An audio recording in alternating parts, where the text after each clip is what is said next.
Hello everyone, learning academy के इस YouTube channel पे आप सबका स्वागत करता हूं।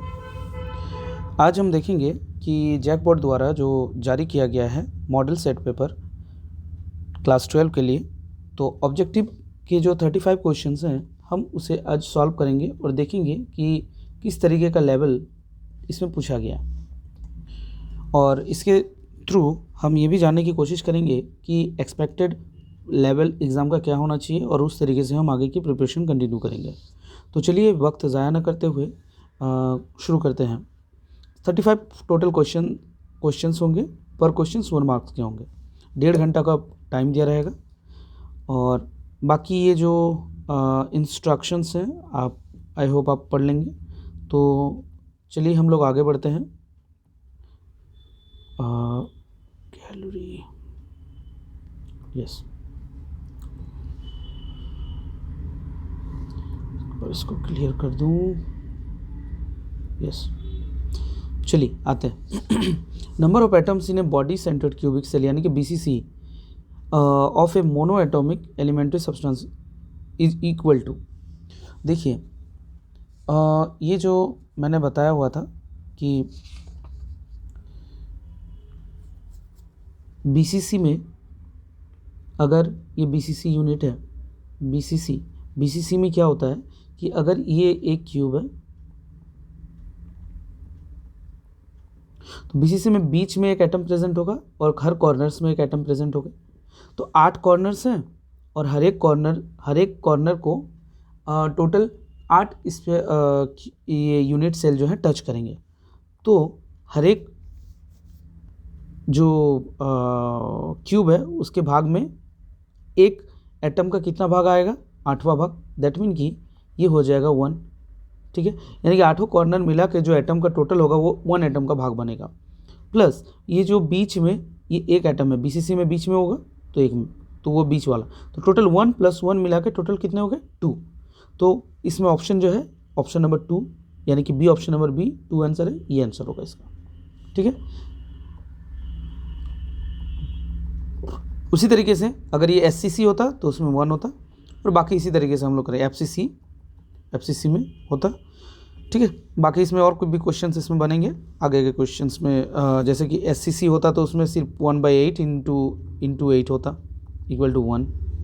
FCC में क्या होता कि फेस सेंटर्ड होता, और इस तरीके से आगे की आप देख लेंगे। इसमें इस तरीके से क्वेश्चन पूछे जाएंगे। आते हैं 2 नंबर क्वेश्चन पे। The percentage of space occupied by spheres in A cubic close packing in 3D, ठीक है। 3D में स्पेस कितना कैप्चर किया जाएगा स्पेस के द्वारा। तो एक तो मैंने इसका शॉर्टकट आपको बताया हुआ है कि SCC जो होता है, SCC में स्पेस ऑक्यूपाइड किया जाता है 52.4%, ये आप याद कर लेंगे। BCC में होता है 68% और FCC में होता है 74%। तो इसका आंसर होगा 74, ये सी नंबर ऑप्शन होगा 74%। इसका एक जनरल फार्मूला होता है इसका, जिसके थ्रू इसका वैल्यू जो है निकाला जाता है। इसका फार्मूला होता है कि वॉल्यूम निकालने का is equal to Z into volume of sphere का जो वॉल्यूम है बाय वॉल्यूम ऑफ क्यूब। इस तरीके से इसको सॉल्व किया जाता है तो इसका वॉल्यूम निकल जाता है, ठीक है। चलिए आते हैं इसका तीसरे क्वेश्चन पे। एग्जैक्टली तीसरा नंबर क्वेश्चन है, molarity of an aqueous solution containing 40 gram of NaOH in 2 litre of solution. हमें पता है मोलैरिटी इज इक्वल टू होता है number of moles of solute by volume of solution. तो number of moles of solute बोला है और यहाँ पर ग्राम में दिया हुआ है यानी कि वेट दिया हुआ है, तो हमें नंबर ऑफ मोल्स यानी कि मोल्स में कन्वर्ट करना होगा। मोल्स में कन्वर्ट कैसे करते हैं, given weight by molecular weight. Given weight है 40 ग्राम और क्या है NaOH का मॉलिकुलर वेट कितना हो जाएगा 23, सोडियम का, ऑक्सीजन का 16, हाइड्रोजन का 1, टोटल मिला के ये हो जाता है 40, टोटल मिला के 40 यानी कि 1, यानी कि कितना मोल हो गया 1। तो NaOH का 40 ग्राम NaOH अगर लेंगे तो वो कितने मोल के बराबर होगा, 1 मोल के बराबर होगा, ठीक है। इतना तो क्लियर है। अब देखते हैं यहाँ पर जो सॉल्यूशन दिया है 2 लीटर ऑफ सॉल्यूशन, तो 1 बाय कितना लीटर, वॉल्यूम ऑफ सॉल्यूशन बोला है कितना लीटर है 2 लीटर। वैसे volume of solution in litre, ये बात भी हमें ध्यान में रखना है। तो ये कितना होगा 1/2, दैट मीन कि 0.5। 0.5 किसमें है, ये ऑप्शन नंबर ए, ये option number A correct answer है इसका। ठीक है, अब आते हैं 4 नंबर पे। 4 नंबर में है second, EMF of a cell with nickel and copper electrode. EMF जो है निकेल एंड कॉपर इलेक्ट्रोड दोनों दिए हुए हैं, तो उस सेल का EMF निकालिए। यहाँ पर दिया हुआ है ये निकेल इलेक्ट्रोड का और ये कॉपर इलेक्ट्रोड का। ठीक है, तो इसका एक फॉर्मूला होता है, standard electrode of cell is equal to होगा स्टैंडर्ड EMF यानी कि स्टैंडर्ड इलेक्ट्रोड जो है कैथोड में माइनस एनोड में। तो कैथोड में क्या होगा, कैथोड में कॉपर जाता है, कॉपर जाएगा, और एनोड में क्या जाएगा, निकेल। कॉपर में कितना दिया हुआ है 0.34, और एनोड में क्या था माइनस, एनोड में क्या दिया हुआ है -0.24। टोटल ऐड हो जाएगा और ये टोटल बनेगा 0.59 वोल्ट प्लस में, 0.59 प्लस में, दैट मीन कि ये ऑप्शन नंबर ए आंसर। ठीक है, इससे रिलेटेड क्वेश्चन, इसी टाइप के क्वेश्चंस हमें और एग्जाम्स में मिलेंगे। ये तो प्लस में आया, माइनस में होगा, इसमें इलेक्ट्रोड चेंज रहेंगे, तो हमें ये जानना है कि कौन सा इलेक्ट्रोड जो है वो ऑक्सीडेशन वाला होगा और कौन सा इलेक्ट्रॉन रिडक्शन, दैट मीन कि इसमें कैथोड और एनोड कौन सा होगा, ये हमें जानना है। ठीक है, चलिए आगे आते हैं। Catalyst used in Haber process. Haber process क्या है पहले ये जानना है। हेबर प्रोसेस वो है जिससे हम अमोनिया बनाते हैं। ये सबसे इजी मेथड होता है अमोनिया बनाने का। इसका फॉर्मूला होता है N2 + H2। ये रिवर्सिबल प्रोसेस होता है, दैट्स वाई ये साइन 2NH3। इसको मैं एक बार अच्छे से इधर लिख देता हूँ, N2 + H2। ठीक है, रिवर्सिबल में 2NH3, इधर हाइड्रोजन के आगे 3 दे देंगे, दैट्स इट। ठीक है, तो ये हेबर प्रोसेस होता है। तो इसमें कैटलिस्ट जो यूज़ होता है वो है आयरन। आयरन कैटलिस्ट का इसमें यूज़ किया जाता है। ये अमोनिया बनाने का सबसे आसान मेथड माना जाता है। इंडस्ट्रियल यूज़ भी इसी से होता है। इंडस्ट्रियल में जो अमोनिया बनाया जाता है वो भी इसी का होता है। अब आते हैं 6 नंबर क्वेश्चन, जो कि बहुत ही ज़्यादा ईजी है। Which of the following ore is ore of iron. Iron का ओर क्या होता है, आयरन के 2 ही जो मेजर ओर होते हैं वो हेमेटाइट और एक होता है मैग्नेटाइट। हेमेटाइट जो होता है ये ब्राउनिश कलर होता है, मैग्नेटाइट जो होता है ये ब्लैक इन कलर होता है। ठीक है, और हेमेटाइट में ही मैक्सिमम परसेंटेज ऑफ आयरन पाया जाता है, ये बात याद रखेंगे, अप्रॉक्सीमेटली 70%। ठीक है, आगे जाते हैं। The role of catalyst to change. Catalyst का क्या रोल होता है, कैटलिस्ट का रोल होता है एक्टिवेट करना एनर्जी को। दैट मीन कि वो खुद पार्टिसिपेट तो करेगा नहीं रिएक्शन में, पर वो क्या करेगा, एक्टिवेट करेगा, बढ़ाएगा, एनर्जी देगा। एग्जाम्पल के लिए कभी भी जब झगड़े होते हैं तो एक आदमी रहता होता है जो इस साइड में भी आग देता है, थोड़ा इस साइड में भी उंगली करता है, तो दोनों को उंगली करके वो मस्त रहता है, वो मजे लेता है। तो ये एक्टिवेशन एनर्जी में काम आता है। तो दैट विल बी 7 का जो आंसर है, C will be the correct answer. चलिए आगे बढ़ते हैं। Which of the following is independent of temperature. Temperature पे कौन सा जो है इंडिपेंडेंट रहेगा। टेम्परेचर किसको अफेक्ट करेगा, क्या मास को टेम्परेचर अफेक्ट कर सकता है, बिल्कुल भी नहीं। एग्जैक्टली मास पर टेम्परेचर का इफेक्ट नहीं होता है, पर वेट पर इफेक्ट होता है। तो मास पर तो कोई इफेक्ट नहीं होगा, चलिए भाई ठीक है। वॉल्यूम पे इफेक्ट होगा, बिल्कुल वॉल्यूम पे इफेक्ट होगा। टेम्परेचर अगर रेज करेंगे वॉल्यूम क्या करेगा, बढ़ेगा।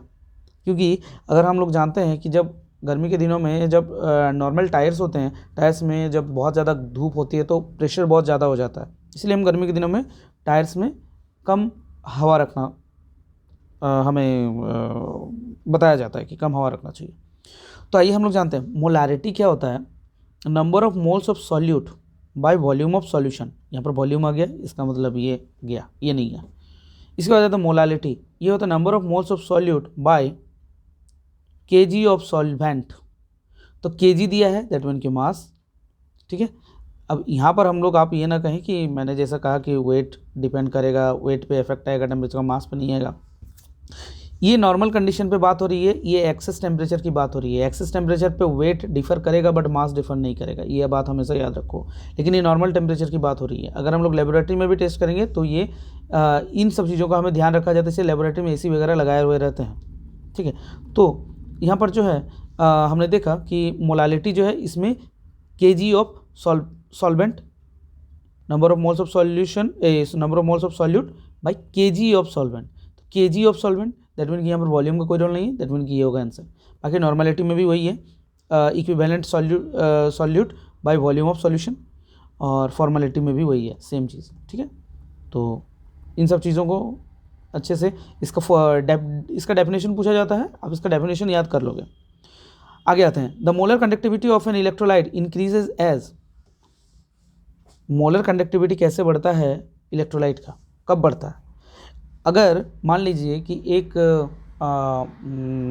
जो बर्तन में हमने नमक का घोल बहुत ज़्यादा डेंस कर दिया है और उसमें इलेक्ट्रिक करंट पास कर रहे हैं, अगर हम लोग जो नापने का जो मीटर होता है उसमें मतलब कंडक्टिविटी देखेंगे तो बहुत ज़्यादा कंसनट्रेटेड अगर होगा ना तो उसकी कंडक्टिविटी कम होगी, और अगर उसमें डाइल्यूट करेंगे दैट मीन कि जब उसमें डाइल्यूट करेंगे पानी मिलाएंगे तो उसकी कंडक्टिविटी इंक्रीज़ होगी। ऐसा क्यों होता है? ऐसा होने का रीज़न ये है कि अगर बहुत ज़्यादा डेंस होता है तो उसे इलेक्ट्रॉन्स को जो है मूवमेंट करने के लिए पासेज नहीं मिलते हैं, जगह मिलना चाहिए, और जब बहुत ज़्यादा जब उसमें थोड़ा बहुत जब उसमें डाइल्यूशन हो जाता है तो उसे सफिशिएंट पाथ मिल जाता है और फिर वो उसकी कंडक्टिविटी इंक्रीज़ हो जाती है। तो इसका आंसर होगा डाइल्यूशन इंक्रीजेज। तो डाइल्यूशन जब बढ़ाएंगे तो जो कंडक्टिविटी है, मोलर कंडक्टिविटी, वो भी इंक्रीज़ करेगी।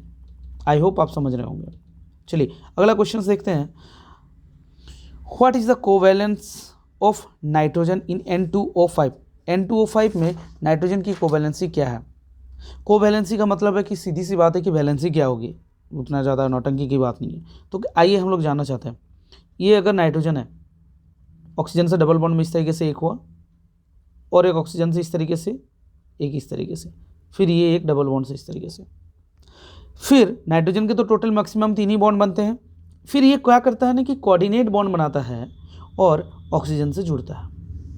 तो आप देख लिए कि यहाँ पर टोटल एक सेकेंड,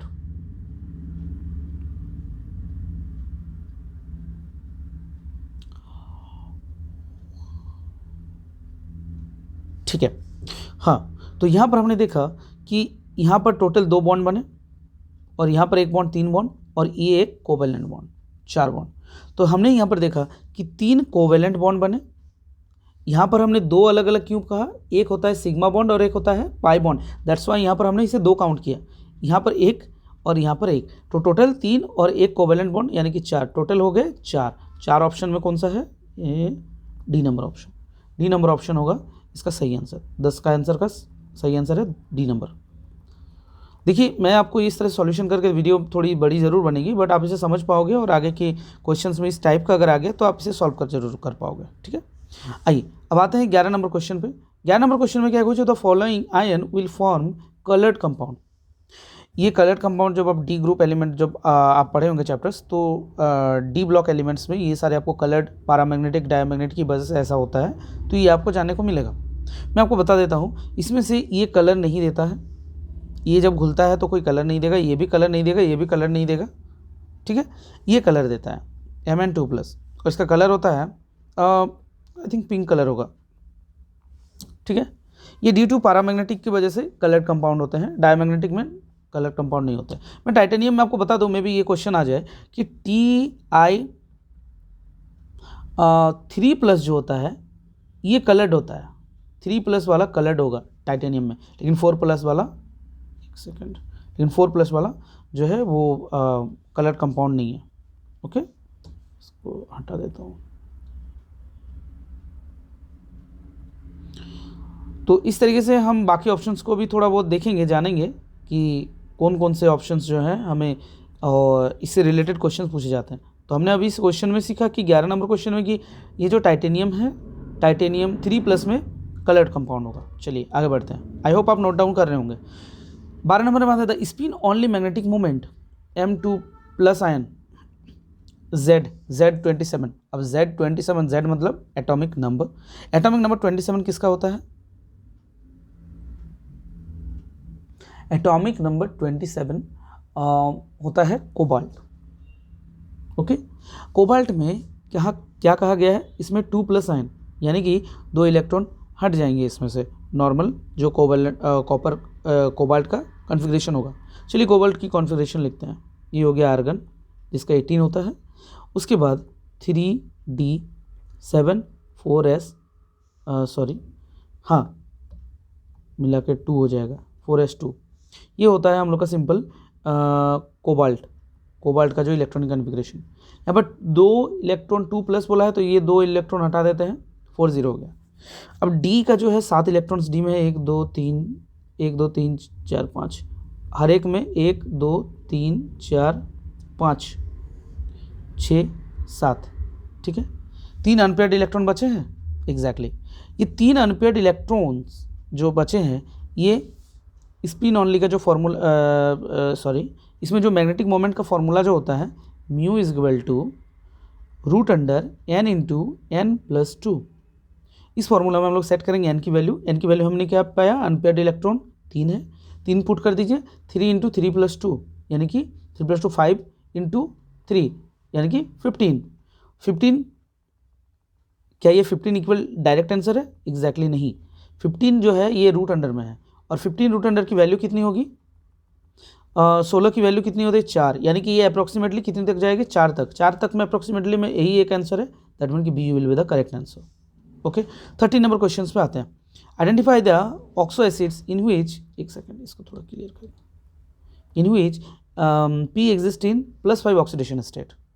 तो ऑक्सीडेशन स्टेट मैंने निकालना आपको बताया हुआ है, चलिए इसमें ट्राई करते हैं। पहले +5 हमें आना चाहिए पी की वैल्यू, जिसका निकालना होता है उसका हम x मान लेते हैं, बाकी का जो ऑक्सीडेशन स्टेट होता है उसको मान लेते हैं। यहाँ पर हाइड्रोजन के +1 होता है और यहाँ पर 3 है, इसलिए टोटल मैं डायरेक्टली लिख दे रहा हूँ +3, फिर ऑक्सीजन का है 3, तो ऑक्सीजन के कितने होते हैं -2, तो -2 इंटू 3 यानी कि 18, यानी कि यहाँ पर माइनस में होगा -18, तो -18 में से +3 कर देंगे तो कितना बचा, नहीं पी का तो नहीं निकला। यहाँ पर देखते हैं, सॉरी मैंने यहाँ पर कुछ गलत कहा, 3 दूगुने 6 होगा यहाँ पर, एक सेकंड आई एम सॉरी बच्चा लोग, राहुल गांधी की तरह सॉरी ओके, तो यहाँ पर जो O3 है यानी कि 2 होता है, तो 3 दूगुने 6 यानी कि -6, तो -6 और इधर इससे इंटरसेक्ट होगा तो क्या बचेगा, ये प्लस होगा, तो ये इंटरसेक्ट होगा तो 6 में से 3 -3, लेकिन क्या बोला है, नहीं ये भी नहीं होगा आंसर क्योंकि यहाँ पर +5 बोला है। चलिए आगे बढ़ते हैं।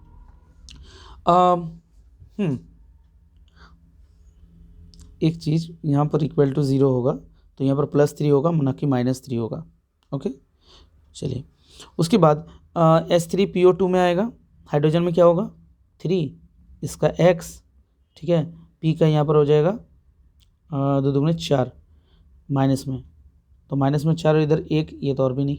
यहाँ पर देखते हैं 4 दूगुने 8 -8 X और 3 का हो गया 3, तो इधर क्या हो गया प्लस में, तो इधर हो गया -5, x -5 इक्वल टू 0 यानी कि x इक्वल टू 5, ये होगा करेक्ट आंसर सी। ठीक है, आई होप आप समझ गए होंगे। अगर आप नहीं समझे तो आप मुझे कमेंट में बताइएगा, मैं इससे रिलेटेड ऑक्सीडेशन स्टेट निकालने का एक छोटा सा वीडियो बना दूंगा जो कि 2 या 3 मिनट का होगा, और वो 2 या 3 मिनट का जो वो वीडियो होगा वो आपके लिए सफिशियंट रहेगा। ठीक है, चलिए आगे बढ़ते हैं। चलिए अब हम लोग अगला क्वेश्चन पे मूव करते हैं। ये 13 एक पेज हम लोग का ख़त्म हो गया है। अगला क्वेश्चन लेते हैं गैलरी से, एग्जैक्टली 1 2 जी ठीक। ओहो ज़रा ज़्यादा ही आगे हमने बढ़ लिया लगता है, दोबारा हमें जाना पड़ेगा। 1 2 ये ठीक है 40 नंबर। ठीक है जी, यहाँ पर है the process of heating the ore in the excess supply of water below its melting point, इसे क्या कहते हैं? तो इसमें ऑप्शन दिया calcination, roasting, reduction and smelting.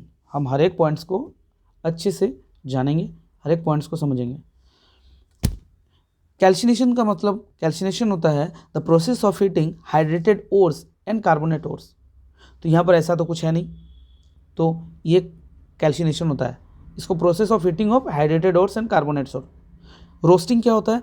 Heating ores in excess supply of air below melting point. That mean कि ये जो कहा गया है दैट मीन कि ये रोस्टिंग का है। ठीक है, ये B will be the correct answer for 14 number question. आगे देख लेते हैं रिडक्शन एंड स्मेल्टिंग क्या होता है। रिडक्शन होता है मेटल ऑक्साइड्स को रिड्यूस करना किसके प्रेजेंस में, कार्बन रिड्यूसिंग प्रोसेस के थ्रू, ठीक है। जैसे कि ZnO है प्लस कार्बन, यहाँ पर Zn अलग हो जाता है और कार्बन मोनोऑक्साइड गैस यहाँ से रिलीज होती है, तो यहाँ जो प्योर जिंक है ये निकल जाता है, तो ये रिडक्शन है, कार्बन रिडक्शन इसमें यूज किया जाता है। अब आता है स्मेल्टिंग।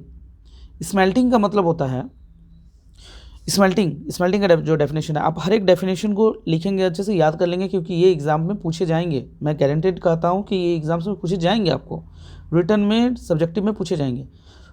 इसका जो डेफिनेशन है, reduction of metal oxide in presence of Coke और एल्यूमिनियम और सम अदर रिड्यूसिंग एजेंट, ठीक है, दैट इज कॉल्ड स्मेल्टिंग। 14 का हमने सही आंसर देखा, रोस्टिंग, ठीक है। चलिए आगे बढ़ते हैं। Which of the following ligands form chelates. Chelates क्या होता है? चिलेट्स होता है जो एक रिंग की तरह बनता है। रिंग की तरह क्या बनता है भाई? रिंग की तरह तो कुछ भी बन जाता है।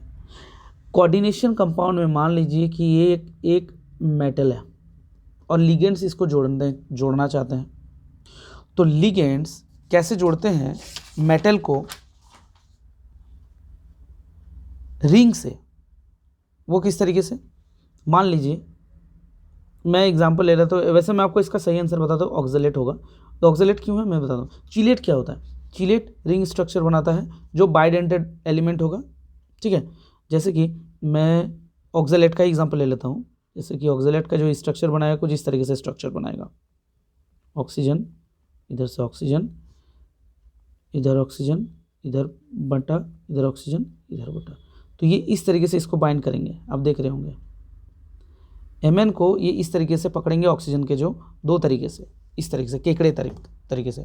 तो बाइडेंटेड दो तरीके से जब ये देने लायक हो जाएगा, दो तरीके से पकड़ने के लिए हाथ होगा, तो ऐसे को कहते हैं ऐसे। और जो रिंग स्ट्रक्चर इस तरीके से, देखिए रिंग क्लोज सर्किट बना लिया, इसी को कहते हैं क्या? Exactly chelates. तो एसीटेट जो होता है, एसीटेट तो चिलेट बना सकता है नहीं, क्योंकि इसका फॉर्मूला है CH3COO। अब इसके साथ आप जो जोड़ देंगे वो एसीटेट हो जाएगा। आप ये स्ट्रक्चर देख लिए ना, स्ट्रक्चर आप नोट डाउन कर लेंगे। अब एसीटेट जैसे कि सोडियम एसीटेट, वो आयंस जुड़ जाते हैं, जो भी उसका होता है उसका नाम हो जाता है एसीटेट। सिंपली जो है CH3COO और माइनस चार्ज। साइनाइड क्या होता है? C।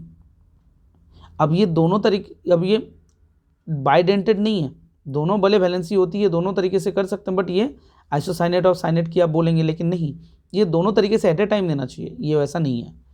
अमोनिया तो है ही नहीं, भूल ही जाओ, ठीक है। तो the correct answer will be oxalate, right. Oxalate का कैसा स्ट्रक्चर बनता है मैंने ये भी आपको बता दिया। चलिए आगे देखते हैं, एक second.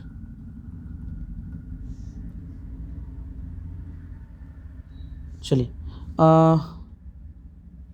16 number, the number of halides ion in this coordination compound. यहाँ पर आपको जानना होगा, क्वेश्चन क्या पूछा? The number of halide ions.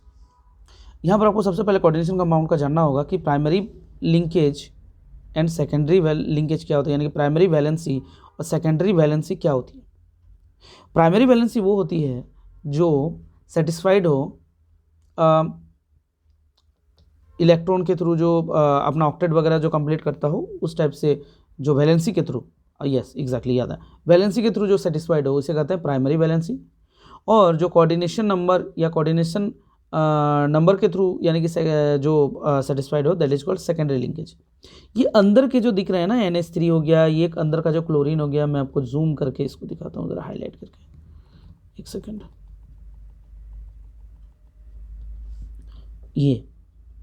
ये जो NH3 हो गया, ये तो मेटल एटम है PT, ये NH3 हो गया, ये Cl2 हो गया, ये Br हो गया, ये अंदर के, ये ब्रैकेट, बड़े ब्रैकेट के अंदर वाले जितने भी मेटल को छोड़ के हैं, ये सारे के सारे सेकेंडरी लिंकेज हैं, दैट मीन की कोऑर्डिनेशन नंबर।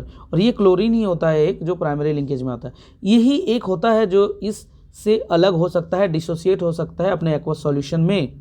बाकी इसीलिए तो इसे कहा जाता है कम्प्लेक्स कंपाउंड। ये डिसोसिएट नहीं होंगे, ये बस क्लोरीन ही डिसोसिएट होगा। तो क्लोरीन का एक नेगेटिव आयन बनेगा और इसका एक पॉजिटिव आयन बनेगा, दैट्स इट। तो कितने आयन में डिसोसिएट होगा? बस ये क्लोरीन होगा, बाकी ये टूटेंगे नहीं, क्योंकि ये कम्प्लेक्स हैं, अंदर का बिल्कुल नहीं टूटेगा। इसीलिए क्लोरीन यानी कि एक ही है क्लोरीन, तो इसका आंसर होगा एक। एक कहाँ है भाई? D number answer, D number is the correct answer. चलिए आगे बढ़ते हैं। ओहो, ये तो बहुत ही ईजी और बहुत ही इसी टाइप का क्वेश्चन आपका भी आएगा, आप टेंशन नहीं लो। ये कौन सा है? आप देख रहे हैं 2 ठो अल्काइल हैलाइड दिया है, एक सोडियम है, ड्राई ईथर है, ठीक है, और ये अल्केन बन गया है 2 NaBr। अब 2 आपको शायद ये याद आ रहा होगा अगर आप पढ़े होंगे तो, when 2 molecules of alkyl halide is heated with sodium metal in presence of dry ether then alkane is formed। Formation of alkane का ये है और इसे कहते हैं वुड्स रिएक्शन, आप सबको पता है। इसी के अगेंस्ट में फैरिडल क्राफ्ट रिएक्शन क्या होता है, फिटिक रिएक्शन क्या होता है, वुड्स फिटिक रिएक्शन क्या होता है, मैं आपको दिखा दूं। ये रहा,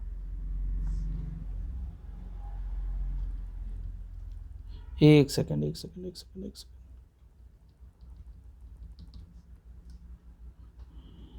फैरिडल क्राफ्ट रिएक्शन आप नोट डाउन कर लें, आप स्क्रीनशॉट यहाँ पर रखें, स्क्रीनशॉट ले लें, ठीक है। Friedel Crafts reaction, Wurtz Fittig reaction, simple से भाषा में ये शॉर्ट, इससे ज़्यादा बिल्कुल हमें लैंग्वेज लिखना नहीं है, हो सके तो लैंग्वेज थोड़ा सा ही लिखें और नहीं भी ज़रूरत हो तो कोई इशू नहीं है। नाम्स लिखना बहुत इंपॉर्टेंट है, स्ट्रक्चर को सही तरीके से लिखना इंपॉर्टेंट है, दैट्स इट। टीचर आपको इससे ज़्यादा कुछ नहीं बोलेगा, ये जैसे नाम लिखा हुआ, नाम लिखना वेरी इंपॉर्टेंट, ठीक है। चलिए इसके बाद हम लोग पूरा क्लियर कर देते हैं स्क्रीन और दोबारा से आ जाते हैं हम लोग अपने जगह पे। एग्जैक्टली तो हमने देख लिया कि बाकी के जो होंगे ये आप याद कर लेंगे, क्योंकि ये इससे एग्ज़ाम में ना सही अगले मॉडल पेपर क्वेश्चन में आपको ये सारे क्वेश्चंस इसमें से ज़रूर देखने को मिलेंगे, ठीक है। चलिए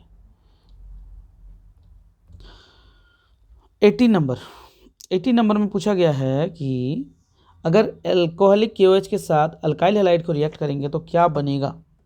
मैं आपको बता दूं यहाँ 2 केस बनते हैं KOH के साथ, एक एल्कोहलिक KOH यानी कि अल्कोहल का जो OH होता है, ये अगर OH जुड़ा हुआ हो K के साथ तो ये एल्कोहलिक KOH, और वाटर में जो तोड़ने के बाद जो HOH बनता है उसका अगर ऑक्सीजन जुड़ा हुआ OH जुड़ा हुआ हो तो ये होता है एक्वस KOH, ठीक है।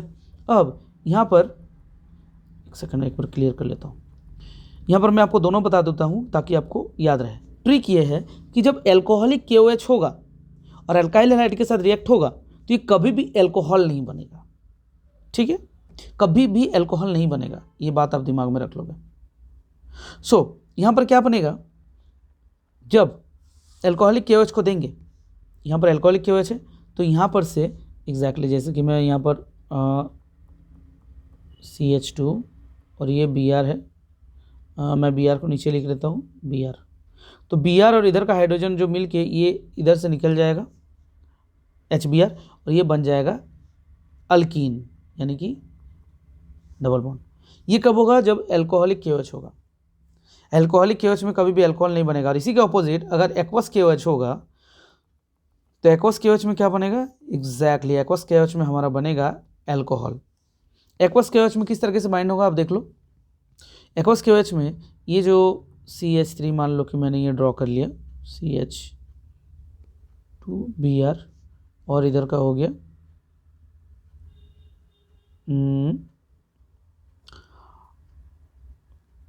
Br और इधर KOH, तो यहाँ का जो KBr है प्लस कर लें, KBr आउट हो जाएगा और यहाँ का जो OH है वो इधर ऐड हो जाएगा, ठीक है। तो ये क्या बन जाएगा, एल्कोहल। तो आपको याद रखना है कि एक्वस KOH जब मिलाते हैं तो एल्कोहल बनता है, लेकिन एल्कोहलिक KOH से कभी भी एल्कोहल नहीं बनेगा, इथिन बनेगा डबल बॉन्ड से, ठीक है।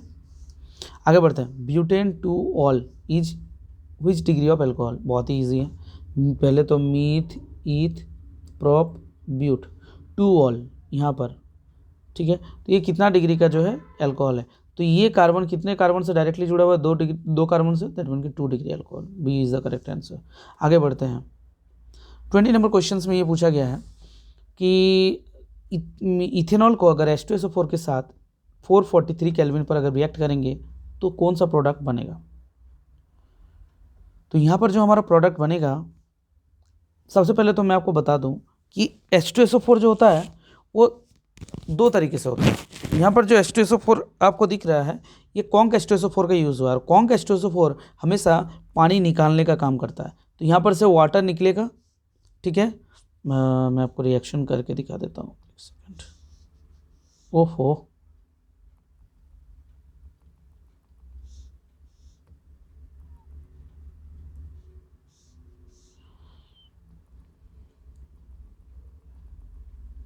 यस, तो मैं कोई रिएक्शन आपको करके दिखाता हूँ। जैसे कि ये हो गया CCOH, ठीक है, ये हो गया OH को, ठीक है, इधर से भी रख सकते थे। मैं काम करता हूँ OH को थोड़ा अच्छी जगह सेटल कर देता हूँ। एग्जैक्टली इधर मैंने OH रख दिया, इधर बाकी के हाइड्रोजन मैंने प्लेस कर दिए, इधर हाइड्रोजन, इधर हाइड्रोजन, इधर हाइड्रोजन। जब भी H2SO4 कॉन्क H2SO4 के साथ रिएक्ट होगा तो ये वाटर मॉलिक्यूल बाहर आ जाएगा और ये बन जाएगा इथीन, ठीक है। तो हमें याद रखना है कि कॉन्क H2SO4 वाटर निकालता है, यानी कि पानी निकालने का काम करता है, याद रखेंगे। चलिए आगे बढ़ते हैं। अगला क्वेश्चन हमारा है 21 नंबर। इसमें कहा गया है LiAlH4। यही देख के आपको पता चल गया होगा कि इसका क्या मतलब है, यानी कि रिडक्शन हो रहा है, और रिडक्शन मतलब एडिशन ऑफ हाइड्रोजन या फिर रिमूवल ऑफ ऑक्सीजन। तो यहाँ पर एल्डिहाइड ग्रुप है, इसको क्या करेंगे, रिड्यूस करेंगे तो क्या बनेगा, अल्कोहल बनेगा। ये बहुत ही ईजी क्वेश्चन है, इसमें कोई भी एक्सप्लेनेशन की जरूरत नहीं है। हरे कृष्णा। आगे बढ़ते हैं। Which of the following is not method of refining of metal. Metal refining का कौन सा प्रोसेस नहीं है? तो इसमें जो ऑप्शन है बी, स्मेल्टिंग। हमने पढ़ा था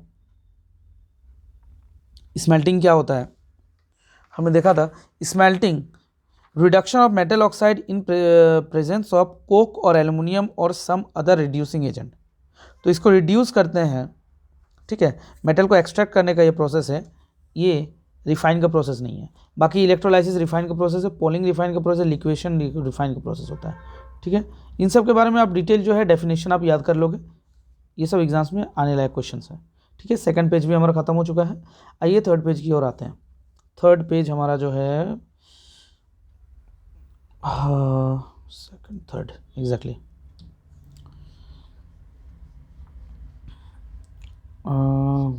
लगता है हम लोग वहीं से दोबारा आ गए हैं। काम करते हैं, gallery, exactly this is the correct page. आइए यहाँ पर आता है 23 नंबर क्वेश्चन में है, radio active disintegration is an example of. इसका एग्जाम्पल है zero order, first order, second order, third order. Radio active disintegration जो है ये फर्स्ट ऑर्डर रिएक्शन का एग्जाम्पल होता है। आगे बढ़ते हैं। Which one of the following is diamagnetic in nature. कौन सा डायमैग्नेटिक है? डायमैग्नेटिक मतलब जब इलेक्ट्रॉन सारे के सारे पेयर्ड हो। डाया मतलब 2 होता है, 2 इवन नंबर होता है, इवन मतलब पेयर्ड, तो इससे आप कनेक्ट करके याद रख सकते हो। डायमैग्नेटिक जब पूरे इलेक्ट्रॉन सारे के सारे इलेक्ट्रॉन पेयर्ड हो, और पैरामैग्नेटिक जब पेयर्ड नहीं हो, ठीक है, एग्जैक्टली। तो इसके लिए मैं आपको अच्छे से डिटेल में बता देता हूँ।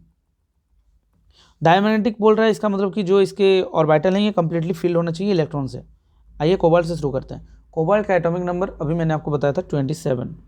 तो इसका इलेक्ट्रॉनिक कन्फिगरेशन लिखने जाएंगे तो आर्गन 18 होता है।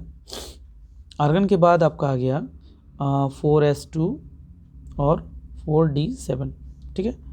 अब यहाँ पर क्या होता है कि 2+ आयन है, यानी कि ये 2 इलेक्ट्रॉन आउट हो जाएंगे, यानी कि 4s0। क्या बचा? 4d7।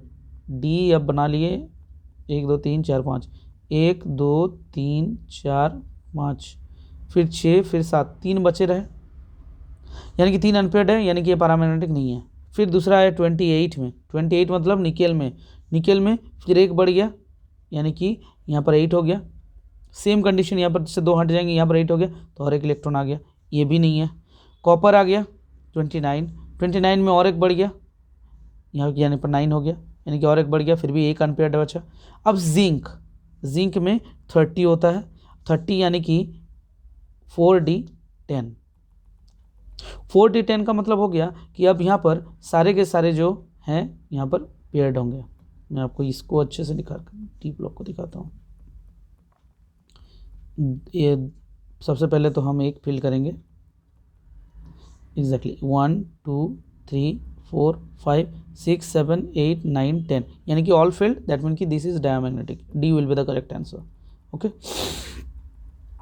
चलिए आगे बढ़ते हैं। 25 नंबर क्वेश्चन में दिया हुआ है, यस 25 नंबर क्वेश्चन में दिया हुआ है ट्रांजिशन मेटल्स आर, कौन से ब्लॉक को ट्रांजिशन मेटल कहते हैं? एस ब्लॉक को अल्कली मेटल कहते हैं, एस ब्लॉक को alkali and alkaline earth metal कहते हैं, ठीक है। डी ब्लॉक को कहते हैं ट्रांजिशन मेटल, ठीक है। एफ ब्लॉक को कहते हैं inner transition metal, inner transition metal. I hope आपको समझ में आ रही होगी। और इन सब को जैसे जैसे मैं आप हर एक पॉइंट्स आपको बताते जा रहा हूँ, ये आप याद कर लोगे क्योंकि ये सबसे क्वेश्चंस आ सकते हैं, पूछे जा सकते हैं। 26 नंबर क्वेश्चन है,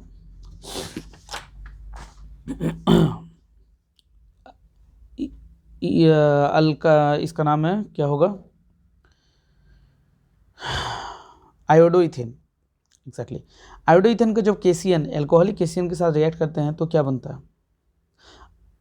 इसको जब एल्कोहलिक केसीएन के साथ जब रिएक्ट करेंगे तो ये हमारा बनेगा बी नंबर ऑप्शन। कैसे बनता है ज़रा देखेंगे।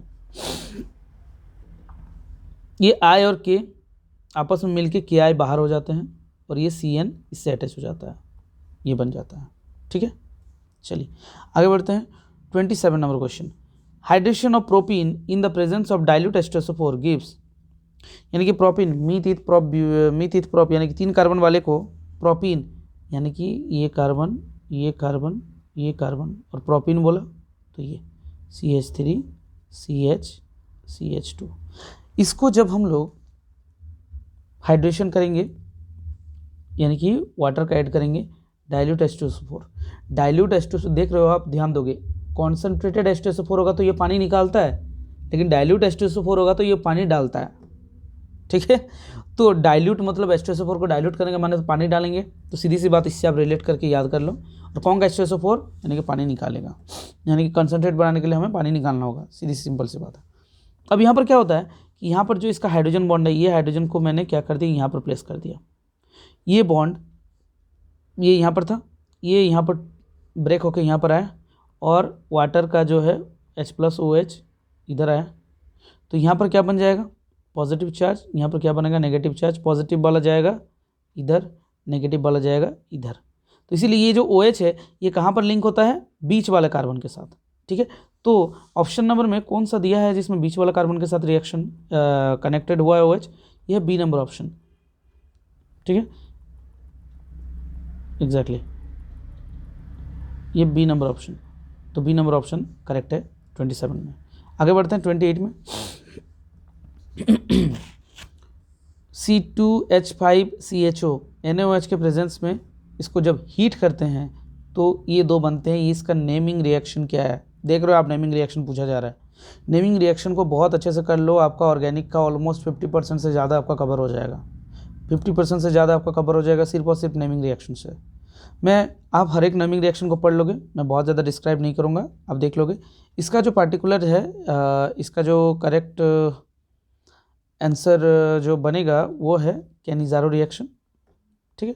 ये कैनिज़ारो रिएक्शन का गिवन है। इसमें अल्फा हाइड्रोजन होना सभी मस्ट है, इसलिए यहाँ पर C2 कार्बन, एटलीस्ट 2 कार्बन होना तो मिनिमम है, ठीक है, तभी जाके ये रिएक्शन प्रोसीड करेगा। आगे बढ़ते हैं, यही क्वेश्चन आई थिंक हिंदी में दिया है, ठीक है। आगे बढ़ते हैं। Hybridisation of nitrogen atom in NCH3NH2, hybridisation nitrogen है, किस तरीके से होगा आप देखो, हाइड्रोजन हाइड्रोजन CH3, नाइट्रोजन का एक लोन पेयर होता है, ठीक है। ये कौन सा शेप आपको दिख रहा है, अगर ज्योमेट्री की बात की जाए तो ज्योमेट्री इसकी बनेगी क्या, जी हाँ, टेट्राहेड्रल ज्योमेट्री, लेकिन शेप ट्राइगोनल पिरामिडल, ठीक है, ट्राइगोनल पिरामिडल का शेप बन रहा है, ये इस तरीके से पिरामिड टाइप का दिख रहा है ना ट्राइगोनल से, एग्जैक्टली ट्राइगोनल पिरामिडल्स का शेप है। मैं आपको इसमें और एक दो चीज़ जो इसकी गहराई है मैं आपको बता देता हूँ, आई होप जिसकी वजह से आपको कभी और परेशानी फेस ना करनी पड़े। ये अगर है, ये CH3 हमने जोड़ दिया, सेम प्लेन में होगा, ये फ्रंट में आ गया, जो डीप कलर के साथ होता है ये फ्रंट होता है, ये हाइड्रोजन, और ये बैक में जो इस तरीके से शो करेगा ये बैक में जाता है, ठीक है। तो ये जो डार्क होता है ये फ्रंट में होता है, बाकी बैक में रहता है, ठीक है।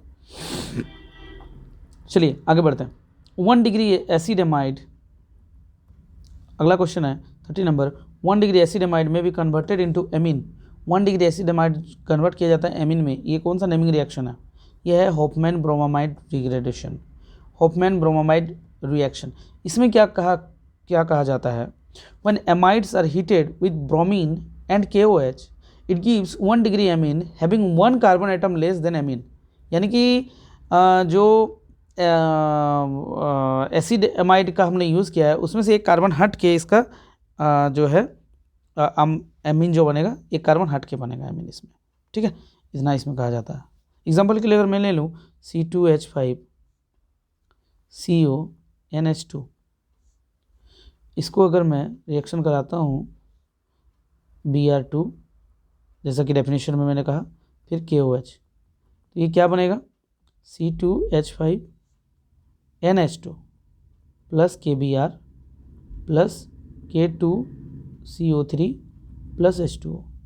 तो यहाँ जो C2H5NH2 बना, यहाँ पर कितने कार्बन है? 2, और यहाँ पर कितने कार्बन थे? 2 और 1 3, तो एक कार्बन घटा, ये इसका कहने का मतलब था, ठीक है। तो ये कार्बन घटाने का जो ये ट्रिक है एमीन्स में के प्रिपरेशन में, 1 डिग्री एमीन ही इसमें बनता है, ध्यान रखेंगे होफमैन ब्रोमामाइड से। ये नेमिंग रिएक्शन मैंने कहा रहा हूँ ना कि नेमिंग रिएक्शन से मैक्सिमम क्वेश्चन आपको पकड़ में आ जाएंगे। आगे बढ़ते हैं। 30 क्वेश्चन हो गए और 5 क्वेश्चन हमारे बचे हुए हैं। चलिए क्वेश्चन लेते हैं। एग्जैक्टली ये रहा, ये रह गया लगता है, क्लियर कर देते हैं फिर ऐड करते हैं। एग्जैक्टली हाँ, 31 नंबर क्वेश्चन हमें पूछ रहा है कि the gas evolve when methyl